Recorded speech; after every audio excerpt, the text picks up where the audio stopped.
કચ્છથી સમાચાર મહિલા તલાટી 2000ની લાંચ લેતા ઝડપાઈ। નખત્રાણાના દેશલપર ગંતુલી ગામે એસીબીએ ટ્રેપ કરી ચંદ્રિકાબેન ગરોડાને ઝડપી લીધા। તેણે અરજદાર પાસે 2000 રૂપિયા માંગ્યા હતા। એસીબીની ટીમે તલાટીના નિવાસસ્થાને પણ તપાસ કરી દાખલો કાઢી આપવા માટે રૂપિયાની માંગ કરી હોવાનો ખુલાસો થયો છે।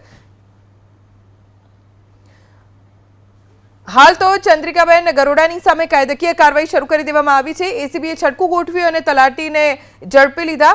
2000 रूपियानी लांच लेता तलाटीने झड़पी लेवाया छे। जो के तेमना निवास स्थाने पण तपास करवामां आवी छे अने हवे तेमनी सामे कायदेकीय कार्रवाई शुरू थई गई छे। राजकोट रेलवे स्टेशन परथी झड़पायुं एमडी ड्रग्स। एक महिला अने सगीर पासेथी एमडी ड्रग्स मळी आव्युं छे। दुरंतो ट्रेनमां आवेली महिला अने सगीर पासेथी 19,89,000 नो एमडी ड्रग्सनो जथ्थो जप्त करवामां आव्यो छे। आ ड्रग्स तेओ क्यांथी लाव्या हता अने कोने डिलीवर करवाना हता तेने लईने तपास चालू छे।